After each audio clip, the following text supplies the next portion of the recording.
Bueno, primero vamos a comentar más o menos cómo vamos a organizar la clase. Vamos a hacer dos bloques de la clase, por decirlo de alguna forma. En la primera parte de la clase vamos a dar la teoría de la unidad 7, que es lo que correspondería en el día de hoy. Y en la segunda parte de la clase vamos a hacer un repaso para la APE de mañana. ¿Está bien? Que es de las unidades 5 y 6, si no me falla la memoria. Juan, vos que en eso estás más al día, si no, corregime. Por lo cual, bueno, vamos a tratar de hacer primero una clase de 1 hora y que nos quede 1 hora para que ustedes puedan sacarse dudas para mañana. Así que vamos a comenzar. Más o menos ese es el plan que trajimos para hoy. La clase que viene ya tendrían que terminar, digamos, la unidad 8 y el viernes que viene vamos a hacer un repaso general, creo que de la 7 y de la 8.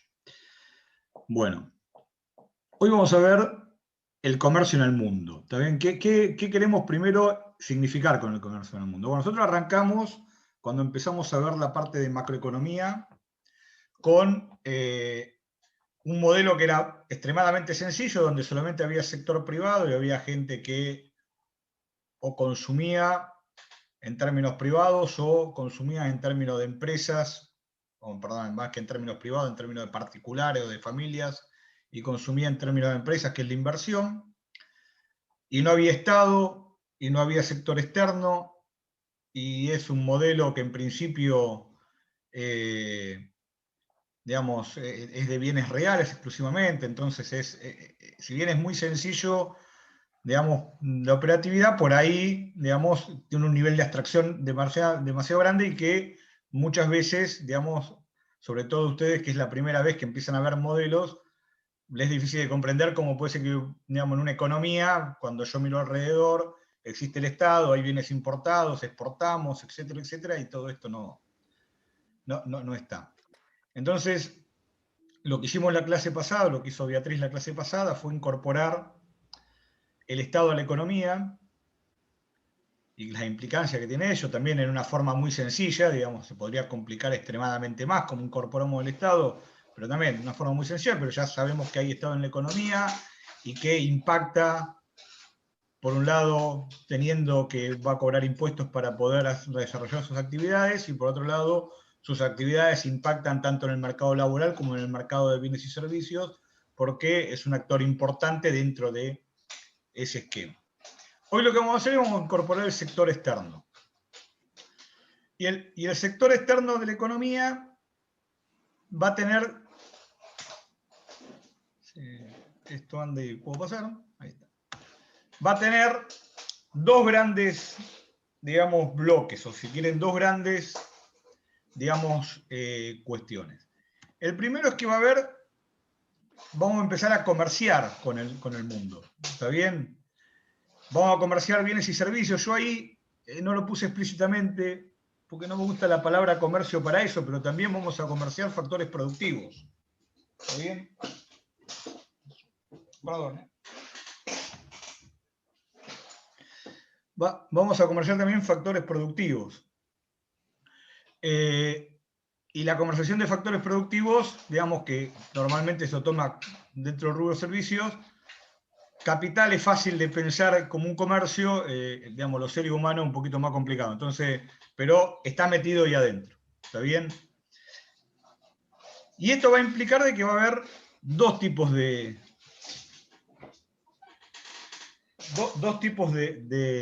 bienes.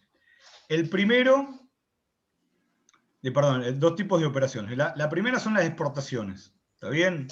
Que es como nosotros le vendemos al mundo. La segunda son las importaciones, que es como el mundo nos vende a nosotros.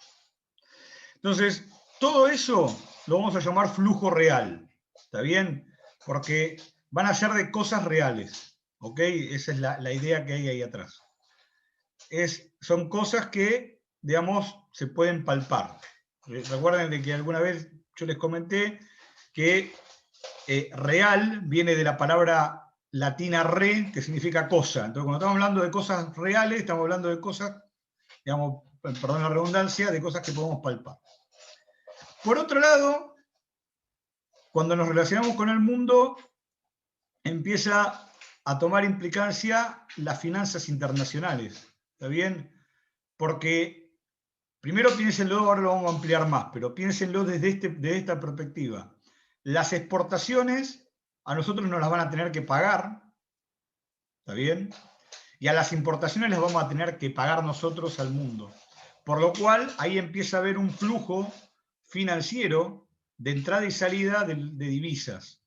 Y este flujo financiero de entrada y salida de divisas, digamos, implica que hay una pata, digamos, así como había en el mundo tan sencillo del modelo de flujo circular, había una parte financiera y una parte real, acá también hay una parte financiera que es en principio ese pago de exportaciones que nos hace el mundo a nosotros y el pago de importaciones que nosotros hacemos al mundo. Pero dentro de eso también está involucrado el movimiento de capitales. ¿Está bien? Que nosotros todavía lo tenemos en abstracción. Nosotros ahora cuando, si no lo vamos a ver explícitamente, pero en el modelo que estábamos desarrollando, que es un modelo de términos reales, miraríamos esta parte. ¿Está bien? Y esto lo dejaríamos para más adelante. Entonces, vamos a mirar la parte real. Pero la parte financiera también es muy importante, como todos ustedes imaginarán. Entonces, tenemos la parte de movimiento de capitales, que es, como vuelvo a repetir, pago de exportaciones a nosotros, pago de importaciones hacia el exterior, más que es también todo. Todo lo que sea entrada de capitales para inversión directa, entrada de capitales para inversión indirecta, que es la entrada de capital especulativo que entra en cualquier, digamos, país del mundo, y en los países emergentes es un tema muy importante, así como los créditos internacionales que se pueden dar o entre empresas, o entre personas, o entre estados. ¿Está bien? O las combinaciones de cualquiera de ellos. Y eso se llama flujo financiero. ¿Está bien? Entonces, fíjense de que, al igual que teníamos en la primera clase o la segunda clase que tuvimos de la materia cuando mirábamos el modelo de flujo circular, tenemos dos corrientes en el sector externo, una corriente que es real y una corriente que es financiera. Ahora, ¿por qué estudiamos el sector externo? Bueno, lo primero que voy a decir es una verdad, si quieren ustedes, de perogrullo. Digamos, en el mundo actual, digamos, nadie podría discutir la importancia de las relaciones que tiene cualquier país con el mundo. ¿Está bien? La globalización vertiginosa, sobre todo después de la Segunda Guerra Mundial, digamos, ha hecho, digamos, de que el mundo, o que cualquier, digamos, estudio de la economía, sin incluir el sector externo, sea como mínimo, digamos, digamos muy parcial. ¿Está bien? Por lo cual, digamos, per se, digamos, por una cuestión nada más de lógica, estamos pensando de que el mundo, digamos, necesita, perdón, el estudio de cualquier modelo económico necesita tener, digamos, la incorporación del sector externo. Pero además, ¿por qué es importante para un país? Que es la clave acá, que es el punto central que queremos mostrar. El primer punto es porque todos los países, digamos, y después lo vamos a mirar más adelante digamos, en la clase, tienen, digamos, un grado de especialización económica en algunos productos primarios o industriales, y normalmente esos productos primarios e industriales donde están especializados exceden las ofertas la demanda interna. ¿Está bien? La Argentina, que es un productor neto de alimentos, ¿está bien? No voy a decir si producimos para 100 millones, para 150 millones, no sé para cuánta gente producimos alimentos, pero es seguro que producimos alimentos para más personas de las que viven en Argentina. Entonces, sería tonto, no poder relacionarnos con el mundo para poder vender ese excedente y que ingresen divisas al país que las podemos usar para otra cosa. Entonces, el primer punto importante por el cual el sector externo toma relevancia en cualquier modelo económico es porque nos permite colocar bienes primarios industriales cuyas ofertas exceden nuestra demanda interna. Eso obviamente genera algunos problemas que están por fuera digamos, de lo que esta materia trata digamos, de poner a luz, pero digamos, en principio quedémonos con esto. El segundo, porque con esos excedentes, digamos, y con la ingreso de divisas de esos excedentes, nosotros podemos obtener bienes de consumo y de capital que no se producen en el país. ¿Está bien? Digamos, la idea es que nosotros, si estamos especializados en el sector alimentos, más primario, más industrial, no importa, si estamos especializados en ese sector, vamos a poder, digamos, con los excedentes que conseguimos en divisas, vamos a poder, digamos, traer a la Argentina bienes que no producimos, que yo, por ejemplo, digamos, bienes electrónicos o cosas por el estilo. ¿Está bien? ¿Eso significa que no podemos producir bienes electrónicos? No. ¿Está bien? Después vamos a ver de que hay una lógica dentro, digamos, de lo que uno podría pensar, digamos, de cuáles son los niveles o qué tipo de productos tiene que cada país, digamos, industrializar o producir.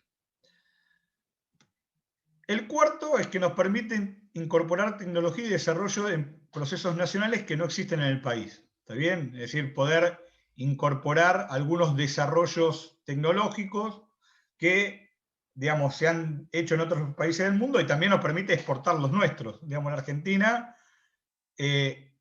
digamos, siempre ha tenido, independientemente de que es un país agroindustrial, siempre ha tenido desarrollos, digamos, tecnológicos medianamente, digamos, importantes y somos, digamos, exportadores de lo que hoy se llama economía del conocimiento. ¿Está bien? Entonces, nos permite, ahí dice solamente cómo incorporar, pero aparte de incorporar, nos permite, digamos, también vender al mundo, digamos, tecnología y desarrollo. Nosotros por ahí somos importadores netos de tecnología, pero no significa que no importemos, perdón, que no exportemos tecnología.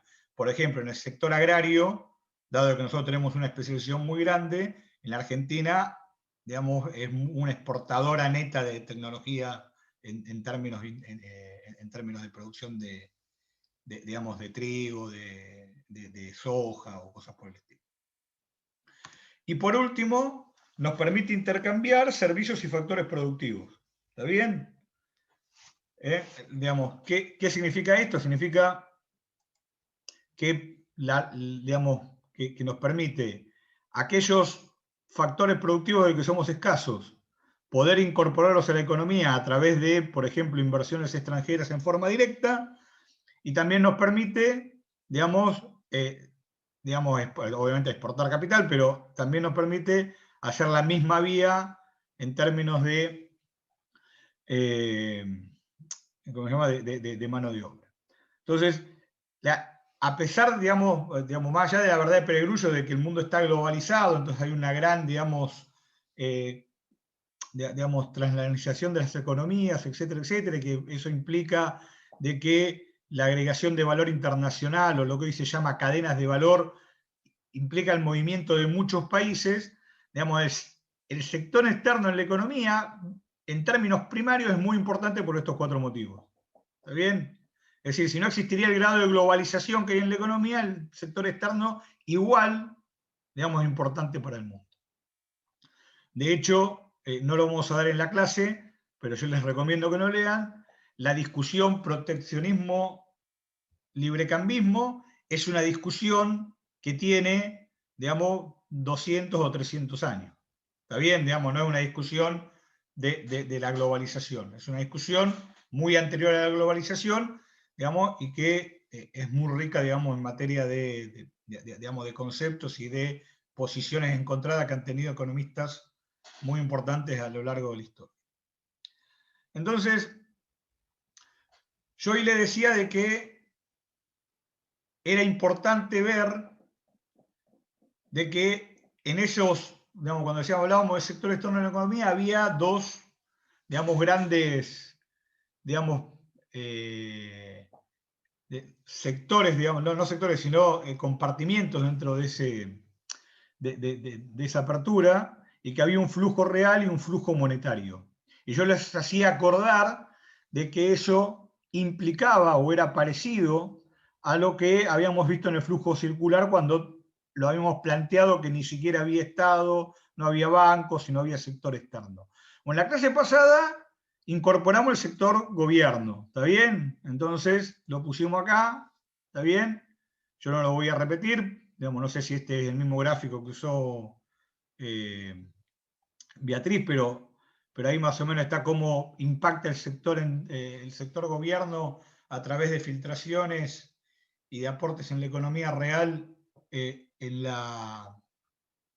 el flujo circular, pero sí vamos a ver cómo impacta el mercado internacional.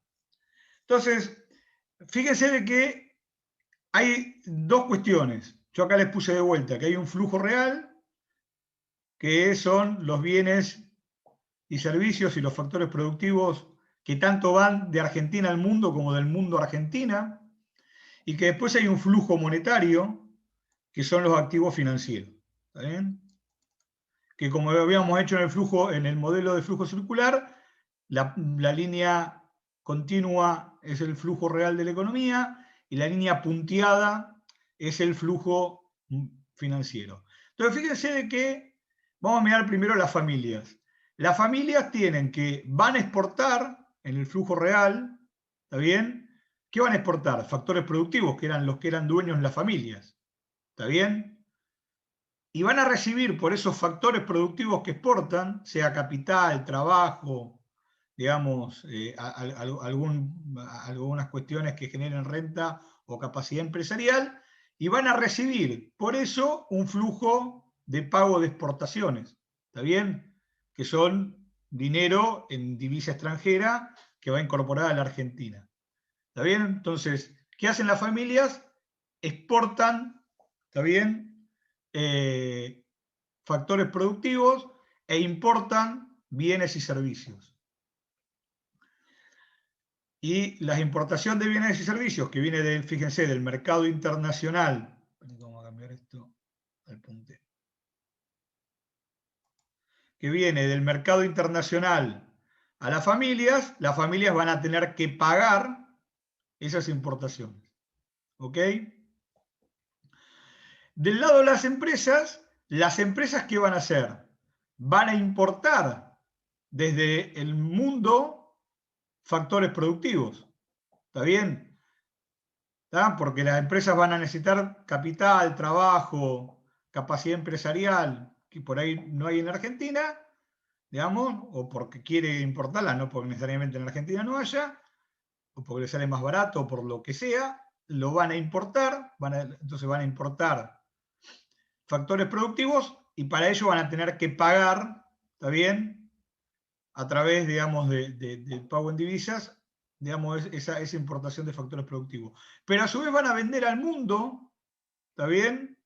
Exportaciones, van a vender bienes y servicios que producen con los factores productivos, tanto nacionales como extranjeros, que ahora están en las empresas, para lo cual van a recibir, ¿está bien?, el pago, digamos, de las exportaciones que ellos hacen. En el conjunto, la Argentina, a través de las familias, exporta factores productivos, a través de las empresas, exporta bienes y servicios, y para ello, y con ello en realidad recibe divisas del exterior, y desde el exterior a las familias les venden bienes y servicios, y a las empresas le venden el mercado externo factores productivos y también algunos bienes y servicios que usamos como insumos, ¿no? Digamos, es bueno aclararlo, y pagan, digamos, las importaciones que realizan de esas mercaderías o de esos factores a través de divisas. Eso se llama, vamos a ver más adelante, cuenta, digamos, la parte real se llama cuenta corriente de la economía. ¿Está bien? Tiene alguna cosita más la cuenta corriente. En realidad eso se llama balanza comercial de la economía. Y la otra parte va a ser parte de lo que se llama que es de la cuenta capital. ¿Ok? Pero fíjense cómo ese modelo tan sencillo que teníamos del flujo circular, que era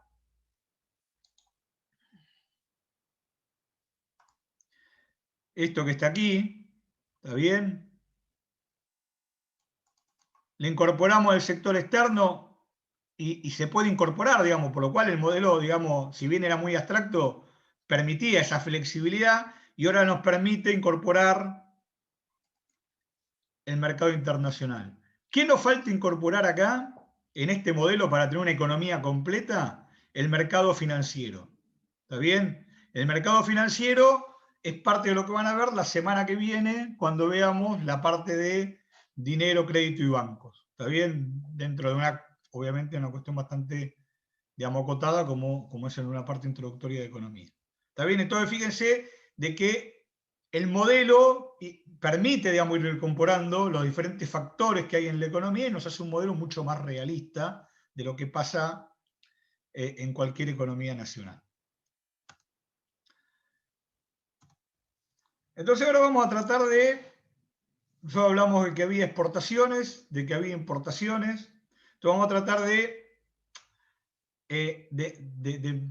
de clarificar conceptos, ¿está bien? Para saber bien de qué estamos hablando cuando estamos hablando de alguna de esas cuestiones.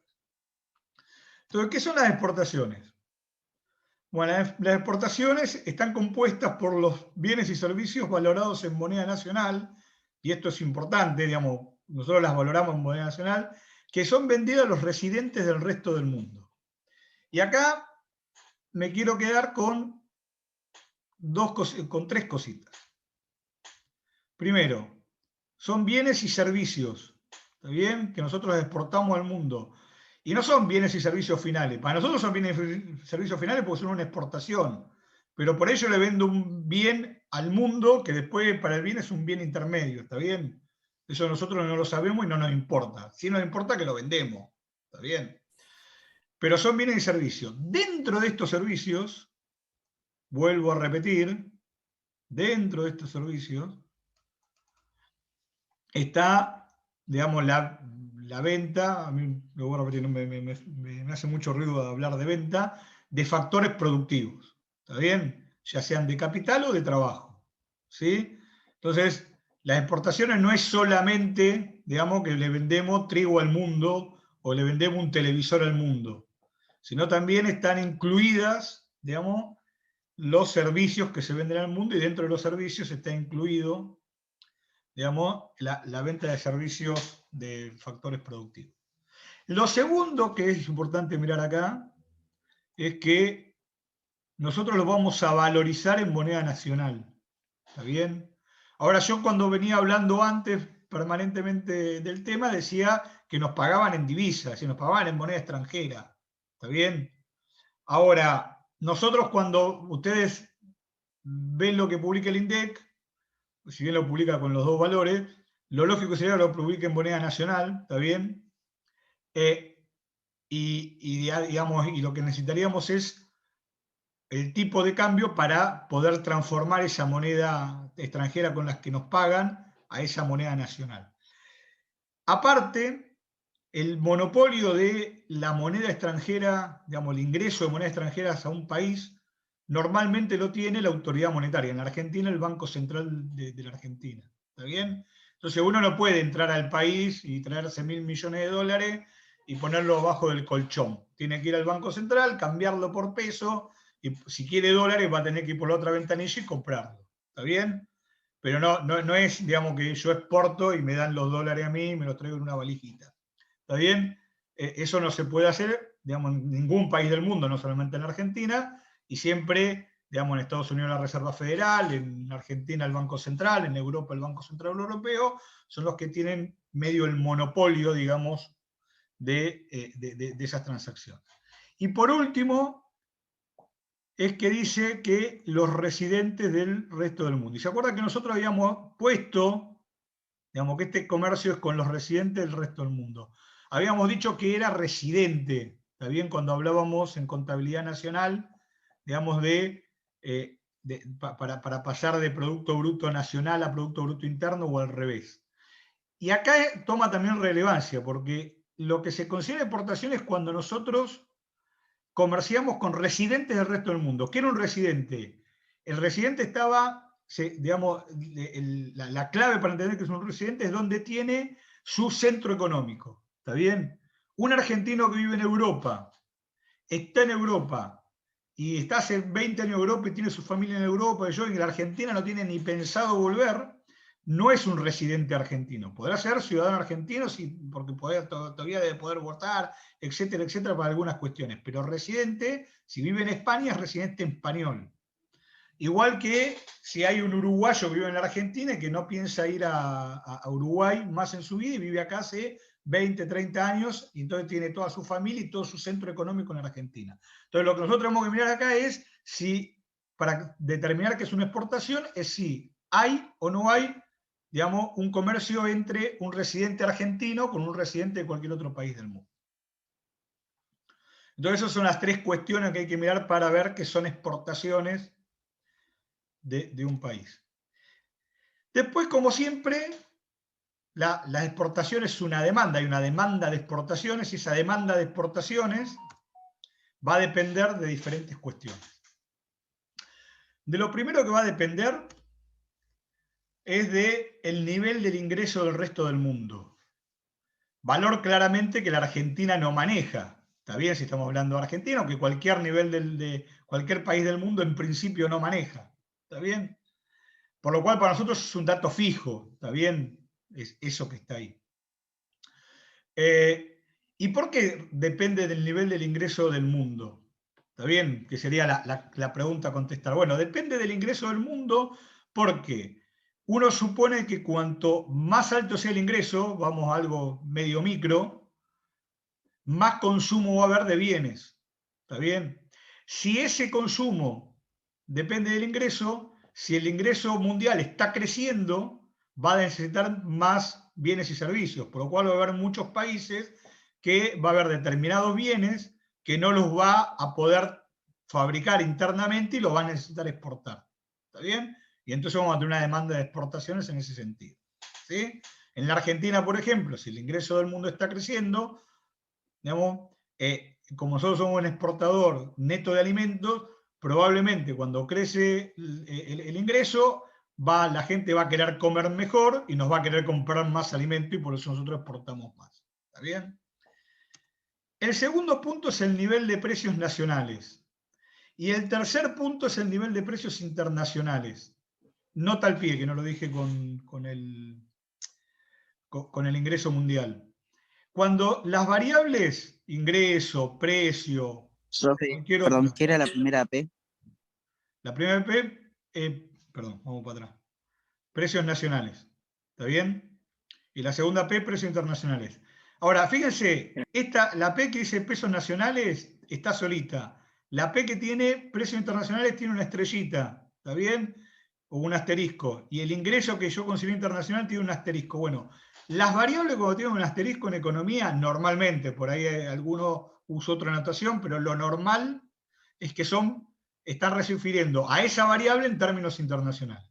¿Está bien? Siempre tengan en cuenta eso. Si ustedes ven digamos, que dice C estrellita, ¿está bien? A C nosotros lo usamos para consumo, bueno, es el consumo internacional. ¿Está bueno? El consumo del resto del mundo. Y cuando usamos C sin estrella, es el consumo privado nacional. Bueno, acá usamos estas dos. ¿Por qué las puse de largo y no las expliqué? Porque acá lo que importa es la relación, ¿está bien?, entre el precio internacional y el precio local. ¿Está bien? Entonces vamos a ponerlo así.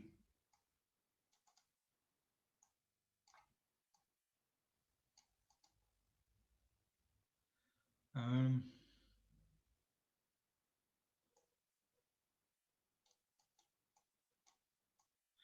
Vamos a ponerlo así.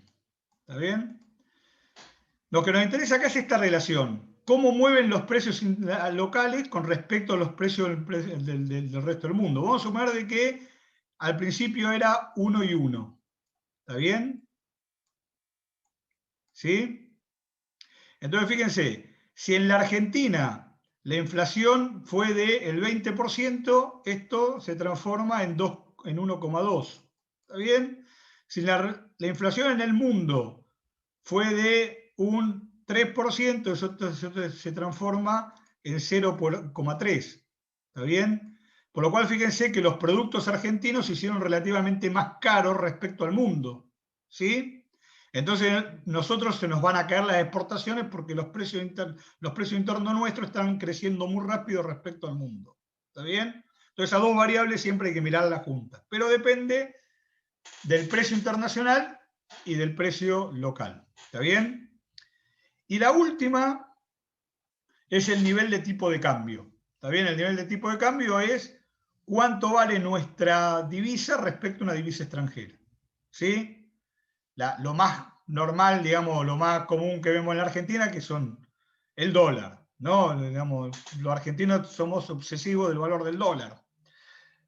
Ahora, los argentinos somos obsesivos del valor del dólar, no justamente por lo que estamos mirando acá, sino por cosas que exceden a esta materia, así que no las vamos a explicar, pero sí, todo el mundo, digamos, es fácil de explicar qué es el tipo de cambio, porque todo el mundo, digamos, hoy si yo le pregunto cuánto vale el dólar, me va a decir unos 150, 160 pesos. ¿Está bien? Bueno, ¿qué significa eso? Que por cada dólar de la economía, ¿está bien? Yo voy a necesitar 160 pesos. Entonces vamos a ver después, en un rato, así que esto no lo voy a explicar ahora, de que hay una relación concreta entre el tipo de cambio y las exportaciones.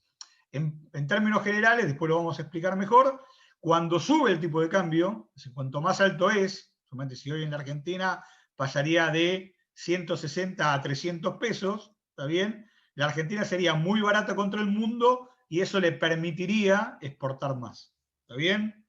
Si el tipo de cambio caería de 160 a 80, nosotros nos volveríamos muy caros respecto al mundo y probablemente exportaríamos mucho menos. ¿Ok? Entonces, el tipo de cambio tiene un impacto muy fuerte en las exportaciones, digamos, y digamos, eso es lo que refleja ahí. Bueno, esos son los determinantes que tienen las exportaciones en una economía. Entonces ahora pasemos a las importaciones. Entonces, ¿qué son las importaciones? Bueno, algo parecido a las exportaciones, pero al revés, ¿no? Está compuesta por la compra de bienes y servicios valorados en moneda nacional a los residentes del resto del mundo. Bueno, acá lo único que cambió es que cambiamos ventas por compras, ¿está bien? Después es todo igual, donde dice bienes y servicios están incluidos los factores productivos, tiene que estar en moneda nacional y la clave es que estemos relacionándonos con el mundo. Perdón, ¿eh? ¿Me permiten una cosita?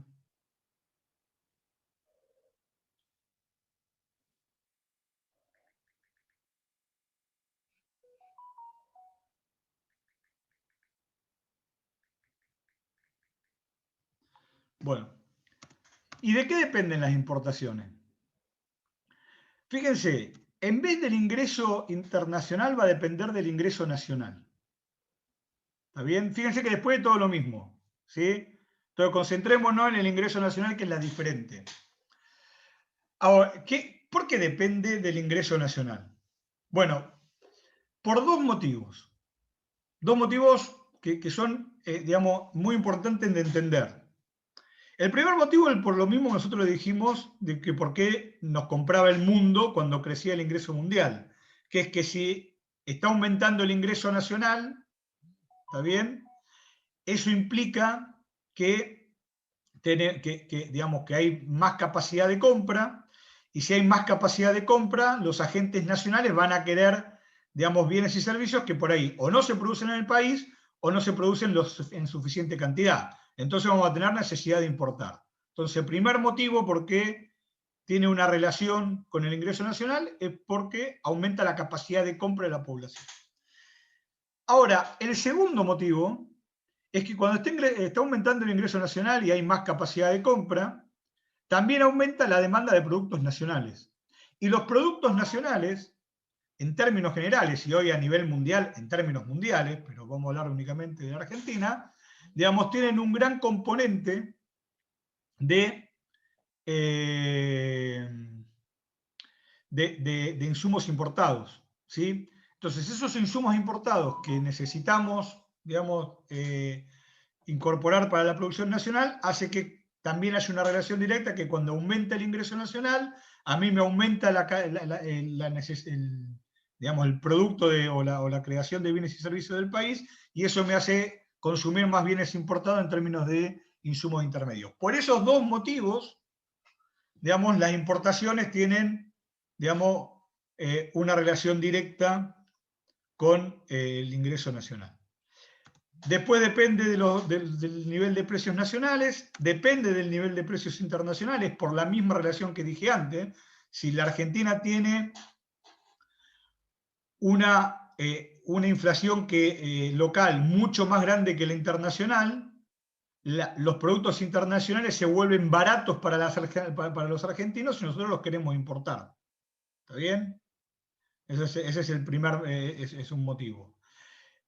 Y el tercero es el tipo de cambio. ¿Por qué? Porque si aumenta mucho el tipo de cambio y a mí antes me salía 160 pesos conseguir un dólar y ahora me sale 300 pesos conseguir un dólar, por ejemplo, si yo quería comprar, qué sé yo, un celular que valía 100 dólares, antes necesitaba 16 mil dólares, 16 mil pesos, perdón, y ahora necesito 30.000.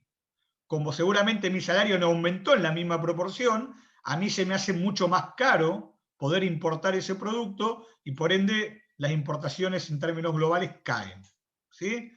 Entonces, vimos qué pasaba con las exportaciones, vimos qué pasaba con las importaciones, y esto sería, digamos, qué pasa, digamos, a nivel del flujo, digamos, real, digamos, de por qué se puede exportar o importar en términos globales. Ahora vamos a pasar a un tema un poquito, si ustedes quieren, más primario. Fíjense que yo le cambié ahora, antes decía el comercio en el mundo y acá le puse el gobierno en el mundo en la práctica. ¿Por qué le puse en la práctica? Que creo que me olvidé de poner el acento, y me estoy dando cuenta ahora. ¿Por qué le puse en la práctica? Porque debería haber,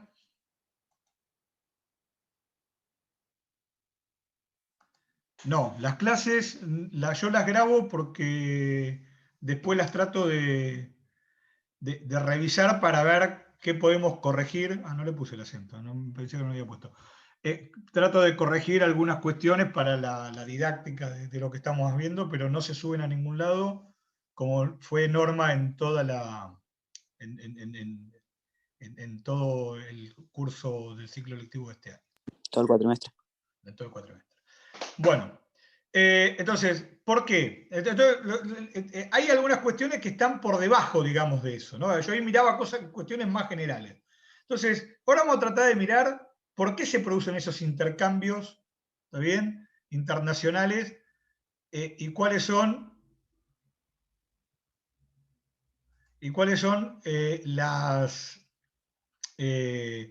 los motivos por que termina habiendo comercio internacional entre países. Entonces vamos a ver algo de que también tiene por lo menos 250 años que se está estudiando, que es el problema de las ventajas absolutas y las ventajas comparativas del país, ¿no?, de un país. Entonces vamos a mirar qué es una ventaja absoluta para un país y qué es una ventaja comparativa para un país. Yo voy a ir de algo más micro a algo más macro en esto, ¿está bien? Vamos a tratar digamos, estamos mirando la cuestión macroeconómica, pero esto arranca de algo, digamos, de por qué se producen intercambios normalmente a través de personas, y a partir de ahí, digamos, esto lo podemos llevar a un país, digamos, con obviamente otras variables que por ahí las personas no mirarían. Entonces, ¿qué es una ventaja absoluta? Bueno, una ventaja absoluta, yo ahí se lo voy a leer para que quede, para decirlo bien del libro, dice, es la virtud que tiene un ente, sea este un país, una persona, un organismo, ¿está bien? No importa qué tipo de ente, de utilizar menos factores de producción que otro para producir un mismo bien. ¿Está bien? Es decir, si tenemos dos personas y una, digamos, en una hora, con una determinada dotación de factores productivos, produce 10 lápices y la otra me produce un lápiz, decimos que la persona que produce 10 lápices tiene una ventaja absoluta respecto a la que produce un lápiz. ¿Está bien? Eso es lo que significa ventaja absoluta. ¿Sí? Ahora, ¿qué es una ventaja comparativa?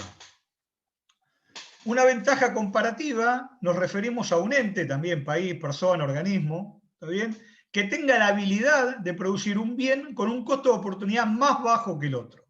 ¿Está bien? Acá no estamos mirando cuánto produce, sino estamos mirando el costo de oportunidad de producir ese bien.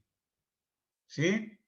Entonces, después vamos a ver de que a raíz de la ventaja comparativa, no de la ventaja absoluta, y ahora vamos a mirar un ejemplo para tratar de ver bien la diferencia entre una cosa y la otra. Los países que tienen ventajas comparativas tienden a especializarse en esa ventaja comparativa. ¿Está bien? Digamos, la Argentina tiene una ventaja comparativa en agricultura, ¿está bien? O en agronegocios. Entonces nos tendemos a especializar en eso, independientemente de lo que haga el gobierno, lo que haga cualquiera, digamos.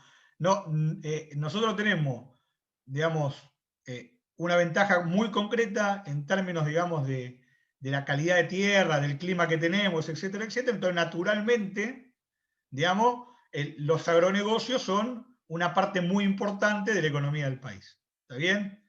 Bueno, entonces, cuando uno tiene ventajas comparativas, terminas teniendo una especialización en eso, y eso genera después que es, digamos, uno, digamos, a través de la ventaja comparativa, consiga algo que ahora vamos a mirar seguidamente. Entonces yo, para explicar esto y para que quede claro la diferencia entre ventaja comparativa, ventaja absoluta y cómo opera, voy a hacer un ejemplo. Es el mismo ejemplo que está en el dossier, ¿está bien? Usé el mismo ejemplo para que si después lo quieren mirar, lo miran de vuelta el dossier y recuerdan, entre lo que dije yo y lo que dice el dossier, pueden tener una clara imagen de todo. Entonces, en el dossier dice que existe un abogado ahí en este país y existe un jardinero. ¿Está bien? Y nos dice que supongamos lo siguiente, de que en una hora el abogado puede plantar 20 flores. ¿Está bien? Y en el mismo tiempo el jardinero puede plantear 10 flores. ¿Está? Si lo miramos hasta acá el problema, ¿qué podemos saber? De que el abogado tiene una ventaja absoluta respecto del jardinero para plantar flores, porque en el mismo tiempo planta más flores. ¿Sí? Hasta acá sabemos eso. Primero, 2 puntos me está diciendo, el abogado tiene una ventaja absoluta respecto al jardinero para plantar flores. Ahora nos dice después que el abogado, ejerciendo la abogacía, así, usando su profesión, gana 50 pesos la hora. Evidentemente no es en este país esto, ¿no? Y el tiempo del jardinero vale 5 pesos la hora. ¿Está bien? Entonces ahora todavía no tenemos nada, pues no tenemos ningún problema hasta ahora, pero nos está diciendo, bueno, mirá, por cada hora que trabaja ¿cómo se llama?, el abogado, equivalen a 10 horas de trabajo del jardinero. ¿Sí? Esto es más o menos lo que me está diciendo los puntos 2 y 3. Entonces, ¿cuál es el problema que tenemos que plantear? ¿Cómo debería el abogado sembrar 20 flores? Está bien, el abogado tiene en el jardín, tiene un jardín en la casa, la señora le dice, che, tenés que poner flores, o se lo dice la hija, o lo decide él porque le gusta, no importa el caso, pero le dice, tenés que sembrar 20 flores. Entonces este abogado tiene 2 opciones para resolver el problema.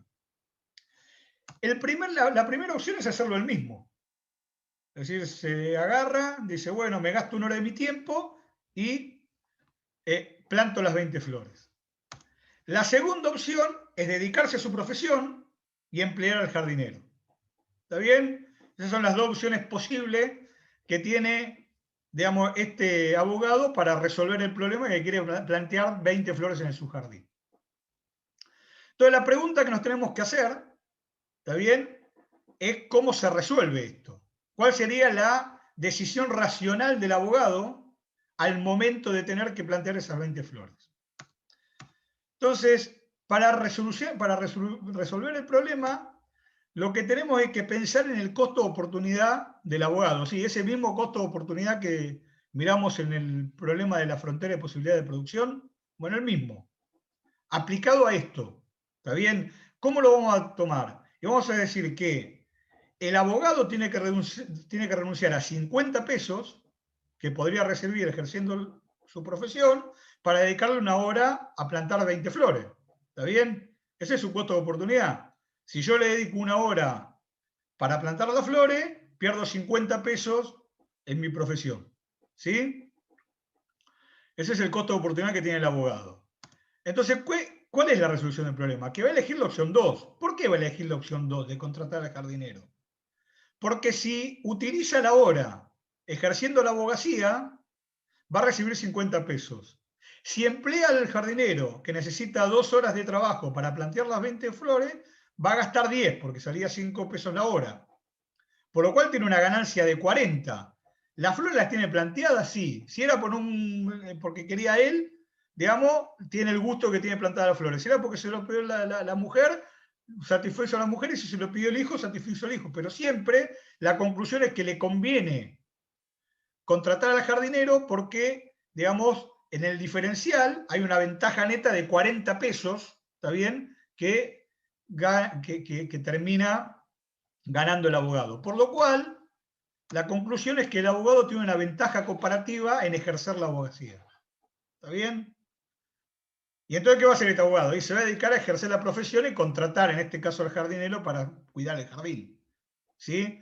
Y esta es la idea, ¿está bien?, que hay atrás de la ventaja comparativa y la ventaja absoluta. Recuerden que nosotros arrancamos diciendo, ojo, el abogado tiene una ventaja absoluta respecto al jardinero para sembrar las flores, porque él sembraba las 20 flores en una hora. ¿Está bien? El problema no está en la ventaja absoluta, el problema es que la ventaja comparativa, que es que yo termino, digamos, siendo más eficiente gastándome 10 pesos en el jardinero y trabajando de abogado, porque voy a terminar con una ventaja neta de 40 pesos a mi favor. ¿Está bien? ¿Se comprendió esto? ¿Sí? Sí, sí. Bueno, entonces, Sí, diferencia, ventaja comparativa. ¿Cómo se aplica esto a los países? Bueno, el señor ese que tienen ahí en la fotito, o en el cuadro, porque no es una foto, porque en esa época no había fotografía, es David Ricardo. David Ricardo planteó, digamos, entre algunas cosas que planteó, un economista de los clásicos importantes, ¿no?, a la altura de Smith, a la altura de Marx, ¿está bien? A diferencia de Smith y de Marx, David Ricardo era un comerciante, digamos, el tipo en realidad era un tipo que trabajaba en la bolsa de valores, ¿está bien?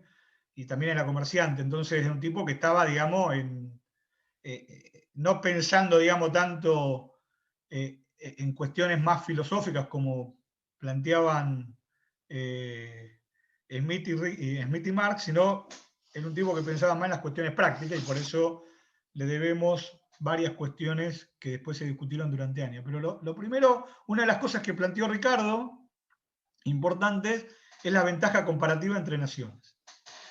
Y él planteaba algo parecido a lo que recién vimos, digamos, las naciones tienden a especializarse en aquello que hacen mejor. ¿Está bien? Entonces, para hablar más o menos de la época de Ricardo, que 1830 y algo creo que escribió todo esto, pensemos Argentina e Inglaterra. Este hombre era inglés, ¿está bien? En ese momento Inglaterra era una potencia mundial industrial, ¿está bien? Digamos, todavía no estábamos en la primera revolución industrial o en la incipiente primera revolución industrial, digamos, y la Argentina era un país, digamos, muy en formación todavía, por ahí todavía no era tan exportador de alimentos como somos ahora o como fuimos 30, 40 años después, pero vamos a suponer de que sí. Entonces lo que decía era, bueno, a Argentina le conviene exportar alimentos a Estados Unidos, es decir, a Inglaterra, ¿está bien? Porque tiene una ventaja comparativa en todo, por su estructura económica y por los recursos naturales que tiene, y nosotros que somos una isla chiquita que no tenemos tantos recursos nacionales, nos conviene exportar bienes industriales. Y en el comercio internacional de esas dos cuestiones vamos a salir ganando los dos, porque van a tener buenos bienes industriales en Argentina y nosotros vamos a tener alimentos para poder abastecer a la población. Esto es más o menos el planteamiento general que hacía David Ricardo al momento de plantear las ventajas comparativas entre países. Y eso tenía determinados, perdón la redundancia, determinantes. ¿Está bien? Las ventajas, estos determinantes son, una, las condiciones climatológicas. ¿Está bien? ¿Por qué las condiciones climatológicas? Y porque también, para sacar algo que está en el dossier, si yo quiero cultivar ananá, está bien, necesito estar en el trópico, ¿no? A alguien no se le ocurriría cultivar ananá en Ushuaia, ¿sí? Entonces, hay determinadas condiciones climatológicas que condicionan en qué se puede especializar un país, ¿sí? En términos generales. Por otro lado, los recursos naturales, un poquito lo que recién planteábamos en este ejemplo entre Inglaterra y Argentina del siglo XIX. ¿Está bien?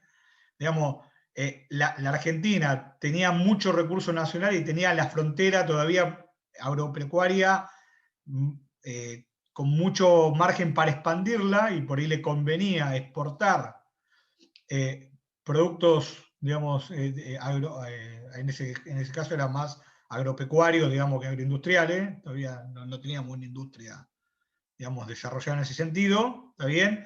Y a Inglaterra le convenía exportarnos, digamos, textiles y cosas por el estilo, que eran donde ellos estaban especializados, ¿está bien? Entonces los recursos naturales son una parte importante de los determinantes de las ventajas comparativas. También la tecnología. Hay países que son productores netos de tecnología y entonces, digamos, después tienen el background para seguir produciendo tecnología, porque la tecnología más de punta implica tener tecnología anterior, digamos, y normalmente, digamos, por patentes y por cuestiones por el estilo, digamos, los que desarrollan las tecnologías no las difunden, digamos, automáticamente, por lo cual uno se podría especializar en cuestiones como esas. La cantidad de mano de obra, un ejemplo de ventajas comparativas de mano de obra son, por ejemplo, China, India, ese tipo de países que fíjense de que basaron su industrialización de los últimos 40, 50 años en utilizar mano de obra muy barata porque la tienen en exceso. ¿Está bien? Entonces a ellos les dio mucho resultado eso. ¿Está bien? Y la disponibilidad de capital. ¿Está? Esos son los determinantes que tienen las ventajas comparativas, digamos, para ver cómo un país se podría, digamos, especializar. Ahora bien, esto lo planteó, vuelvo a repetir, en el siglo XIX David Ricardo. En el siglo XX, más o menos 100 años después, hubo dos señores, que esos dos que están ahí, que son Eli Schechter y, no me acuerdo el nombre de Odlin, ¿está bien?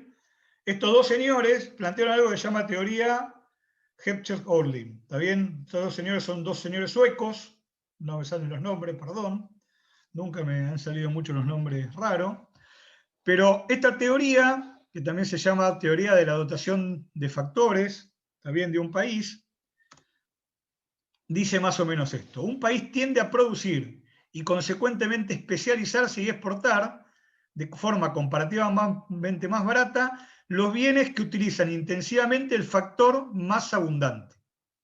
Entonces fíjense que ahí es como una pequeña vuelta de tuerca, también es como una formulación más moderna de lo que planteaba Ricardo.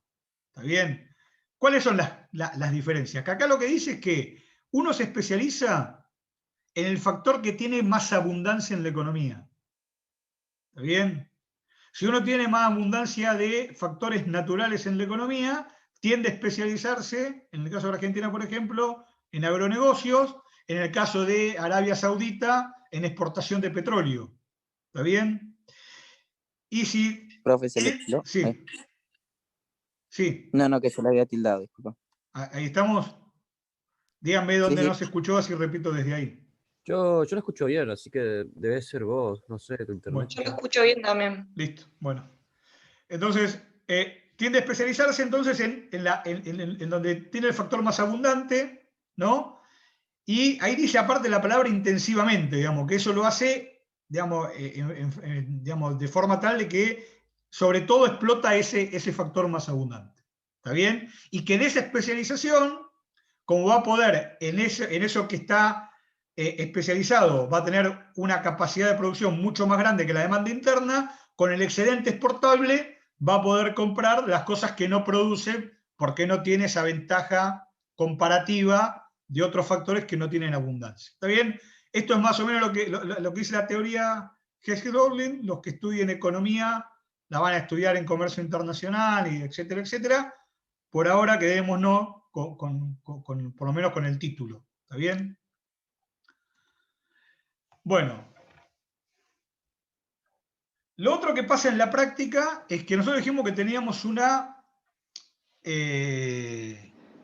relación con diferentes países. ¿Está bien? Y esa relación con diferentes países nos daba un flujo real y un flujo monetario. ¿Está bien? Bueno, los economistas, eso lo miramos en algo que se llama balanza de pago de un país. La balanza de pago de un país, ahí también todas las definiciones que puse son las que están en el dossier, así que no se preocupen por, digamos, por copiarla, están en el dossier. La balanza de pago se refiere al registro estadístico contable sistemático de las transacciones de la economía con el resto del mundo ocurridas dentro de cierto periodo de tiempo, normalmente un año. Entonces, ¿qué es lo importante que tenemos que destacar acá? Que son las transacciones que hacemos entre residentes y no residentes de Argentina, en este caso, ¿está bien? Que van a ser exportaciones e importaciones de diferentes cuestiones, y que es un registro contable. ¿Está bien? Esto hay un debe y un haber, como en cualquier registro contable. Esto en particular lo lleva el Banco Central de la República Argentina, y cada cosa que nos relaciona con el mundo genera o un registro en el debe o un registro en el haber de un libro general que tiene Argentina, donde, digamos, se van anotando todas estas cuestiones. ¿Está bien? Ahora, esa balanza de pagos tiene, por decir así, dos grandes mayores. ¿Está bien? Un mayor que es la cuenta corriente y un mayor que es la cuenta capital o financiera. Y financiera en realidad, no financiera. ¿Qué hay en la cuenta corriente? ¿Está bien? En la cuenta corriente está la balanza comercial. ¿Está bien? La balanza comercial es las exportaciones menos las importaciones de bienes y servicios, digamos, de cosas. ¿Está bien? Por decirlo de alguna forma. ¿Sí? Vendo 1 kilo de soja, está en la balanza comercial. Importo un televisor, está en la balanza comercial. ¿Sí? Lo segundo que está en la cuenta corriente es la balanza de servicios. La balanza de servicios, ¿qué incluye? Bueno, acá es bastante más grande lo que incluye. Incluye, por un lado, todos los servicios, digamos, que a ustedes se les ocurra que tiene una economía para vender y para comprar. El más clásico de los servicios es el servicio del turismo. ¿Está bien? Si un señor viene a Buenos Aires de Europa y de ahí se va a Bariloche, desde que cruza Ezeiza hasta que llega a Bariloche y después vuelve, todo lo que gasta, que es turismo, se considera un servicio, en la exportación de un servicio. ¿Sí? Igual si un argentino se va, qué sé yo, a Brasil, a Miami o a cualquier lado. ¿Qué otro servicio hay? Los servicios de los factores productivos. ¿Está bien? ¿Sí? La corriente de servicios de factores productivos. Si yo voy a trabajar a otro país, pero tengo mi centro de residencia acá porque mi familia vive acá y voy a dar una conferencia en Brasil, la plata la voy a mandar para la Argentina. Bueno, eso es una exportación de un servicio productivo, en este caso mío como profesional. ¿Está bien? Si hacemos lo mismo por el revés, traemos a disertar, qué sé yo, a Paul Krugman a la Universidad de Mar del Plata, lo que le paguemos a Paul Krugman, digamos, fundiendo la Universidad de Mar del Plata probablemente, va a ser, digamos, una importación de servicios. Pero también están los servicios de la deuda externa ahí. Cuando se pagan servicios de la deuda externa, o se reciben dineros de afuera de la deuda externa, o de beneficios de empresas nacionales que están en el mundo, o mandamos beneficios de empresas extranjeras que están en la Argentina, eso está en esta cuenta corriente, en esa balanza de servicios. Y por último, están las transferencias internacionales. Las transferencias internacionales, por ejemplo, son jubilaciones que vienen de ello. En Argentina es muy común de España y de Italia a personas que viven acá, que son italianos o españoles, y que tienen por algún motivo alguna jubilación o algo por el estilo. ¿Está bien? Y obviamente si hacemos nosotros en sentido contrario. Eso es la cuenta corriente. ¿Qué hay en la cuenta capital? Bueno, en la cuenta capital tenemos la inversión extranjera, la directa, que es que viene Ford Motor y hace una planta en la Argentina, eso es una inversión extranjera directa, o la indirecta, que son los capitales especulativos. ¿Está bien? Que entran en la bolsa, salen de la bolsa o cosas por el estilo. Los créditos a largo plazo y a corto plazo, esto es cuando tomo el crédito. ¿Está bien? Yo le dije que el pago de los servicios de la deuda están en la balanza de servicio. Cuando la plata ingresa por la cuenta capital. ¿Está bien? Y obviamente el pago del capital sale por la cuenta capital. ¿Sí? Entonces, créditos de largo plazo y de corto plazo, que tomemos con el extranjero, sea un privado, el Estado o quien sea, y la variación de reservas. ¿Qué es la variación de reservas? Bueno, de todo el complejo de transacciones que salen de la cuenta corriente y de la cuenta capital, digamos, va a haber un momento que vamos a decir, en la Argentina se compraron, entraron tantos dólares al país por todas las operaciones y salieron tantos dólares. Si lo que entró al país es más grande que lo que salió, hay una variación positiva de reservas internacionales y las reservas del Banco Central suben. Si es al revés, digamos, obviamente bajan. ¿Ok? Ahora, nosotros decíamos que, bueno, entran y salen divisas del país por medio de esas transacciones que hacemos con el mundo que se registran en la balanza de pagos. Y esas divisas entran y salen y se transan ¿en dónde? En un mercado. Que es un mercado microeconómico, que es el mercado de divisas. ¿Está bien? Esto nos lleva a tratar de definir qué es una divisa. ¿Qué es una divisa en un país? Cuando estamos, lo que yo mencioné la palabra divisas 100 veces en la clase. ¿Qué es una divisa? Una divisa es la moneda extranjera. ¿Está bien? Cualquier moneda extranjera que yo transe con el mundo, ¿está bien? En algún mercado es una divisa. En el mercado de divisas, digamos, es un mercado microeconómico donde obviamente va a haber un mercado del dólar, va a haber un mercado del euro, va a haber un mercado del yen. No va a estar todo mezclado, está claro, pero hablamos en forma general del mercado de divisas donde se transan estas monedas extranjeras. Y las divisas nos llevan al concepto de tipo de cambio. ¿Está bien? Concepto de tipo de cambio. El tipo de cambio se define como el precio de la moneda expresado en términos de otra moneda.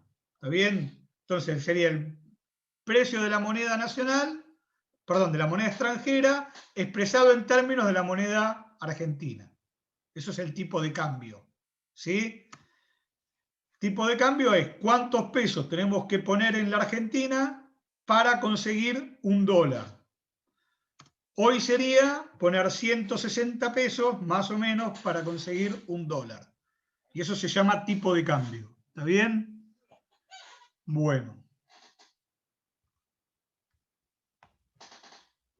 ¿Cuáles son los determinantes de la demanda de divisas? De la gente que va y va a comprar divisas al mercado. Bueno, los argentinos que desean viajar al exterior van a tener que demandar divisas a los efectos de poder, digamos, pagar las cosas que van a hacer en el exterior.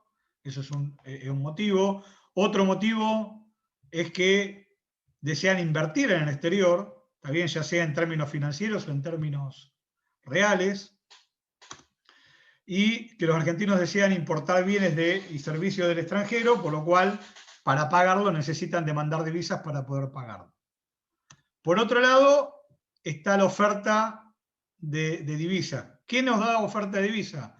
Las exportaciones, está bien, de todo tipo que hace el país, los turistas extranjeros que ingresan divisas al país para poder, digamos, hacer sus compras cuando están visitándonos, y los inversores extranjeros que invierten en la Argentina, igual, sean estas inversiones directas, es decir, inversiones reales de planta y equipos, o sean inversiones financieras. ¿Está bien?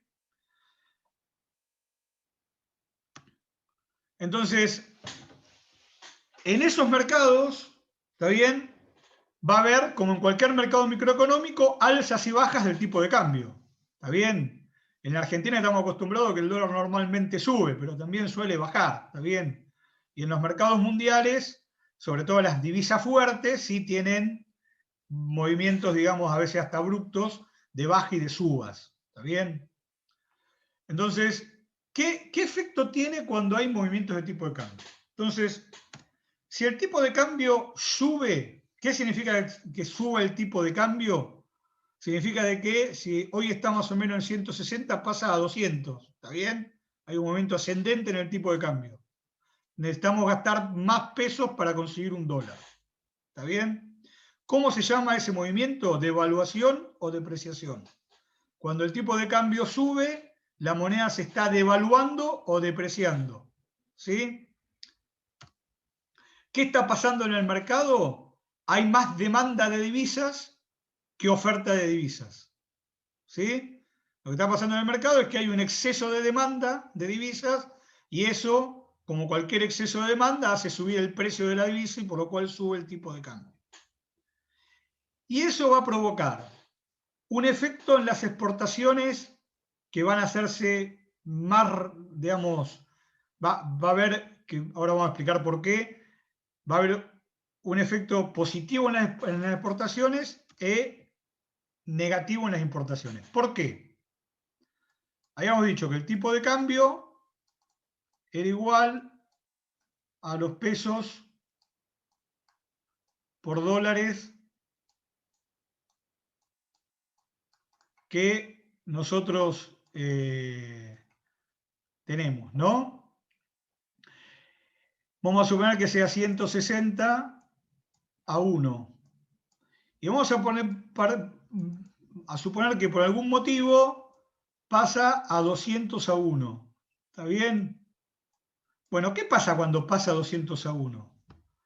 Si yo era un exportador de soja, ¿sí? Antes recibía 160 pesos por cada dólar que exportaba y ahora recibo 200 pesos por cada dólar que exporto. ¿A mí qué me conviene? Exportar más soja. ¿Está bien? Si en su contrario, si yo soy un importador y entonces hay un efecto positivo en las exportaciones. Si en su contrario, yo soy un exportador, yo importaba televisores. Antes tenía que pagar 160 pesos por cada dólar que necesitaba para traer un televisor. Ahora tengo que pagar 200 pesos por cada dólar para traer un televisor. A mí se me hace más caro traer televisores en moneda nacional. Y entonces las importaciones tienden a caer. ¿Está bien? Bueno, obviamente es en su contrario, cuando baja el tipo de cambio, que es que pasa en este caso que yo de 160 a 100, ¿sí? Hay lo que se llama una revaluación o una apreciación del tipo de cambio.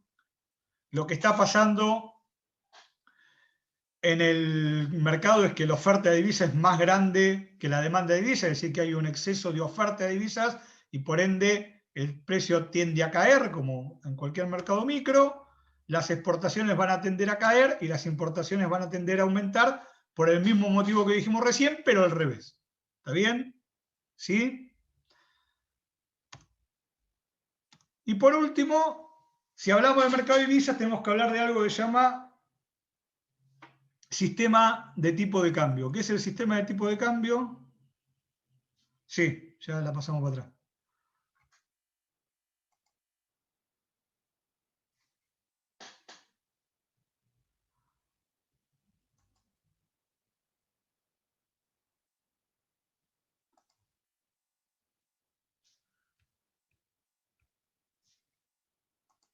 ¿Cuál? Esta. Esto que está acá. Esto no le saques una foto, está tal cual el dossier eso. No hace falta. ¿Eh? Igual el PowerPoint lo suben o no. Sí, el PowerPoint sí lo subimos. Lo que no subimos es el video, digamos. ¿Está bien? Bueno, así que sí, también no tiene mucho sentido. Bueno, mercado de divisas, sistema de tipo de cambio. Bueno, el sistema de tipo de cambio, lo que se llama sistema de tipo de cambio, es un régimen cambiario que pone el Banco Central, también para el mercado de divisas. ¿Está bien?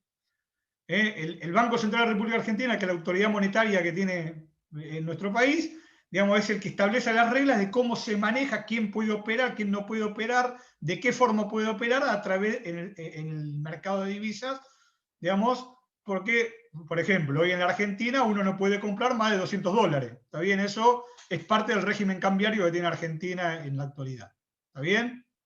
O había una época donde no se podían remitir al extranjero divisas, ¿está bien? O cosas por el estilo. Bueno, todo ese tipo de cosas la fija el Banco Central. Sin entrar en la menudencia de la Argentina, y ya terminamos, ¿cómo pueden ser los sistemas de tipo de cambio en términos globales? Bueno, por un lado puede ser un sistema de tipo de cambio fijo, ¿está bien? También en algunos casos llamado de patrón, el patrón oro del principio del siglo XX o de finales del siglo XIX, digamos, es un clásico ejemplo de el tipo de cambio fijo, que el Banco Central se comprometía a que por cada peso yo te voy a dar tanto, perdón, por cada dólar yo te voy a dar tantos pesos. Punto.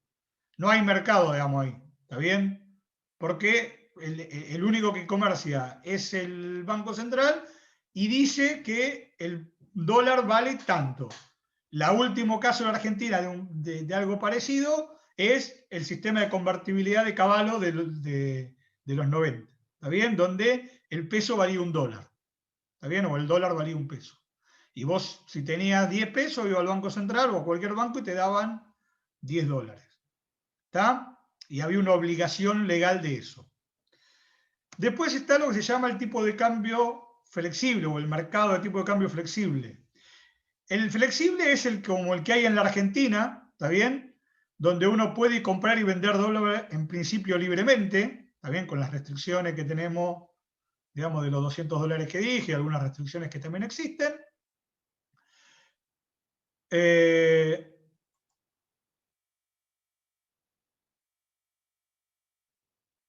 Bueno, ahora lo repetimos. Dame un minutito, Renata. Termino esto, que termino la clase y contesto las 2 o 3 preguntitas que hay. Entonces, el mercado flexible hay 2 tipos. ¿Está bien? Uno que se llama flotación limpia. ¿Qué significa flotación limpia? Que el Banco Central de la República Argentina no interviene en el mercado bajo ningún aspecto. Deja actuar la oferta y la demanda. ¿Está bien? Y la oferta y la demanda determina el valor por el libre juego, como si fuera competencia perfecta, del valor del dólar. Hay pocos dólares y mucha demanda, sube mucho el dólar, hay muchos demandantes y pocos oferentes, baja el dólar.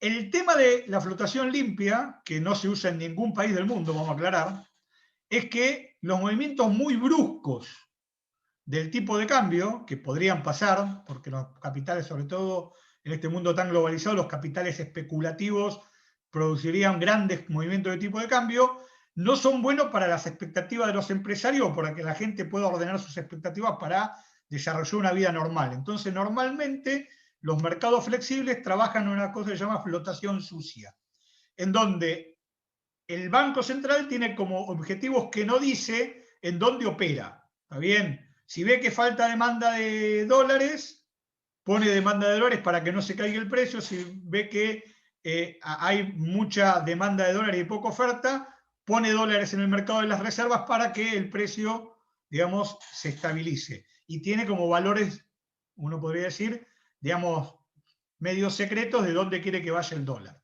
Por ejemplo, en Argentina se hacen como una microdevaluación todos los días, ¿está bien? Muy chiquitita, que el mes pasado en el global fue del 1,2%